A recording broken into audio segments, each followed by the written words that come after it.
right. Good afternoon, everyone.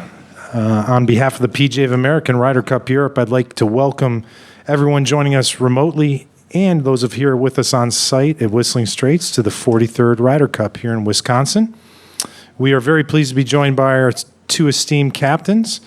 On my left, Steve Stricker from the United States, and on my right, European captain Padraig Harrington.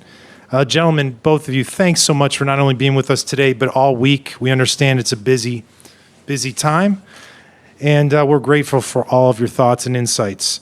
Captain Harrington, we will begin with you. As we gather here on the shores of Lake Michigan, a year later than intended, what's your prevailing mindset for your team and the journey to get here? Yeah, obviously to get here, it's been 3 years. But now that we're here, it seems like it's come around quick. Certainly the end of the journey has been quick. We travelled today and got here. Seems to be a great atmosphere amongst the lads.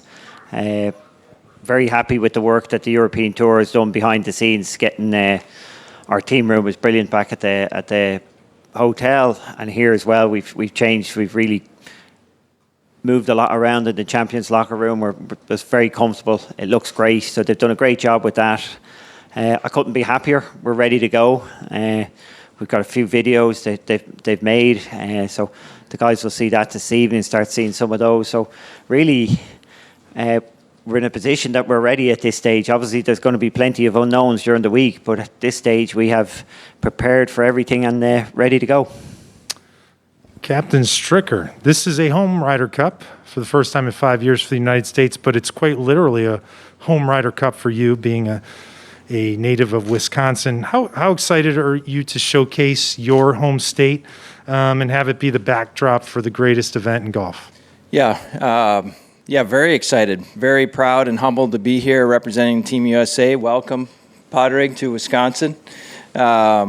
We got to get you a cheese head, I think. Have you ever seen those? A cheese head? I have seen a cheese head, yeah. I'm very comfortable with the Green Bay Packers. So. All right.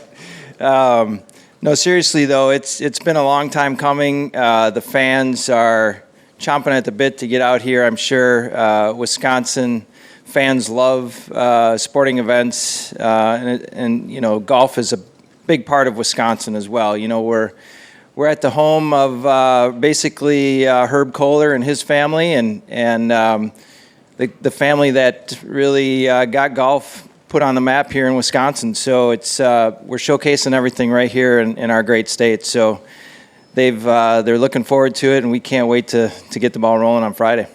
Yeah, no, not really. I mean, it's been an unbelievable journey. You think back to childhood golf at those two courses you talked about, and all the years playing on tour, and I personally never thought I'd be in this position to captain the Ryder Cup team, and but again, very honored and happy, and it's a great position. I mean, it's fun to be a part of it. Again, very honored and humbled to be doing it, but yeah. You just look back at all the things that have taken place throughout my career, and this was not on my radar for sure. So extremely happy to be a part of it, and we look forward to it for sure. All right. I'll let you go first. We've got some young guys on the team. I think I saw a stat earlier that we're about, on average, 5 years younger than the European team. The one good thing is we come with a lot of enthusiasm, a lot of energy, young guys willing and ready to learn. No bad experiences for the most part from a lot of these guys. We haven't been on the winning side of things too many times. I think only 3 out of 12 times out of the last 12 times. So, we're not coming with bad experiences. So I think I see that as a positive. We're using that as a positive, and our guys are super fired up and ready to go. Obviously, Europe has a strong team when it comes to experience. I think that's quite relevant when you're playing an away match. If you had two players who one experienced and one not of equal ability, certainly with an away match you'd be looking for experience.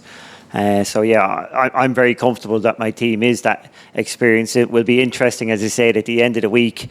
I'm sure the experience versus the non-experience will be trashed out many times to determine what the result was. But certainly, it's pretty tried and tested in Europe that we're going to go with experience when we're coming across here. We do have a few rookies in the team to provide that enthusiasm, but we're strongly relying on experience. Clearly, we have a game plan, pretty strong game plan all the way through, well prepared. But from being a vice captain, I know that these things, there's unknowns. Things change as you go on in the week. So you do everything you can to have a set program ahead, and then you also have that vice captain's ready for when something happens, something changes, so that you can move quickly, not be acting retrospectively. That even though we don't know what's going to happen, you still have an idea of if X, Y, or Z comes along. Well, okay, we can pivot this way. So yeah, we've got plenty of options, and that's the main thing. But as I said, if everything went smoothly, which very rarely does, you could probably set out everything now. But as I said, we will expect some unknowns and some things to happen that will need to be dealt with. Well, it's pretty clear. We've seen good captains lose. We've seen bad captains win. But ultimately, the captain does have an influence if it's a tight game. And that's really it. If it is going to be a tight game, which a lot of these are, the captain and the atmosphere he brings to his team can be the difference. So, yeah, it's one of those things for us that and many times the captain will not be the actual difference, but it's possible that we could be the very difference. We could make that difference at the end of the week. So we have to prepare we're the ones that are going to make a little bit of a difference that gets our team across the line. It's a non-issue really for me and the team. We got together a few weeks ago, the six of us. I've had conversations with them both. They've assured me that it's not going to be an issue. So I have no worries whatsoever. Will we pair them together? I don't think so at this point, but things could change. It could always happen, but probably not. But again, I had a dinner. They all showed up. We had great conversation, great talks. So I'm not seeing it as an issue at all, and they're completely on board. I was brought up playing foursomes. I played it a lot as an amateur golf. Many of my team have. So yeah, it's not really alien to us. It's certainly somewhere that I don't think because it's not so alien to us, we don't read that much into it. I think sometimes when people haven't played it, they can overcomplicate it. But as I said, I was brought up playing it. It's actually played in our golf clubs at home, not just in championships. So, just a very common game, and really don't read into it any more than there should be. And I think sometimes you guys, again, might look at it and try and it's just two guys playing a golf ball around the place. It's not that difficult when you're brought up playing it. He certainly can. The reason players want to play with him is he's not just a good player. They like the enthusiasm that he brings to the golf course. I think all us older guys look at Victor and we see the youthful exuberance that we once had. And, I think that's why he's such an attractive partner for anybody in the team, for foursomes or fourballs. So Victor brings a lot of options during the week, that's for sure.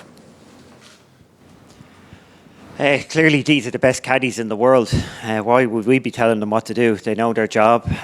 It is a difficult week for the caddies. There's a physical requirement. If they go 36 holes a day, they need to stay very mentally sharp. So, yeah, it's a different week for them. That's for sure. And there's no doubt that in many ways it's nearly a thankless job. They'd be forgotten about at times, but they really do. They really pull their weight when it comes to tournament golf, but no more so than at the Ryder Cup. Seve. And players. Pretty Seve. straightforward, Seve. It started with Seve in the 80s. He pushed for this to become a continent of Europe rather than a Great Britain and Ireland, and it was a way for Sevi to legitimise the European Tour. It was a way to give the European Tour a standing. The great players in Europe at the time didn't get access to play in all the best events in the world. Sevi was fighting against that, the tide in that, and playing and winning in the Ryder Cup was a way to say that Europe deserved a seat at the table. And you look at the great players we had in the 80s, and a lot came from Sevi and those players to drive Europe into a much stronger position in world golf. And without a doubt, we rely on Sevi for that. We have we're here to very much play for the European Tour. When I'm playing in Europe at the moment, the last couple of weeks, South African players, Australian players and Asian players who play in our tour come up to me and, wish me luck or rooting for us, because they know it's a big part of our tour, how we do in the Ryder Cup. We don't get to choose that. It's a good question, but why would we bother think like that? We don't get to choose what we're going to be going into Sunday. We've got to play as hard as we can Friday, Saturday, and see where we're at. If I'm going to start dreaming and predicting and wanting, sure, there's plenty of other things we could look for in life. I think I'd go for having a half a dozen shots lead rather than go for even. What do you think? I think you'd do the same. Yeah, I don't know if either one of us would like to have even going into Sunday. I think we're both looking a little bit more of having a lead going into Sunday, and I'm sure he's thinking the same way. I know we are as a team thinking of having a lead going into Sunday. So we're both trying to prepare that way. We're both trying to get to that point so we have a lead going into Sunday for sure. Yeah, every time you play at home or you realize you're going to have a home field advantage basically when it comes to the fans. So, you just go out and embrace it. Let them energize you, let them pick you up. So almost show off for them, right? It seems like our teams over the years, the teams that have played well, they get to the point of almost like they show off for the home fans, and hopefully that's what our guys are going to do this week and provide a lot of excitement. And like I said before, I know the state of Wisconsin, and I said this maybe a week or two ago, I understand there's ticket holders from every state in our country, 50 states in our country that are going to be here. So it's not just Wisconsin, but the whole country is showing up. It's been a long time waiting, and everybody's excited to get this thing going. From our perspective, our players play for the glory of this event. If there was 40,000 US fans and no Europeans, we'd prefer that than having no fans. That's just the reality. We want the noise, we want the excitement, we want the buzz of it all. Yes, the players will have to deal with it. Yes, they have to embrace it. But they wouldn't want the alternative. Having no fans is no fun. So, they're going to enjoy it. And we expect a loud crowd. We expect excitement. And, the players should be well prepared for it. And it's not like they haven't seen it before. And after all, it is only golf. It's a pretty, they're pretty safe inside the ropes. I don't think they need to worry about too much.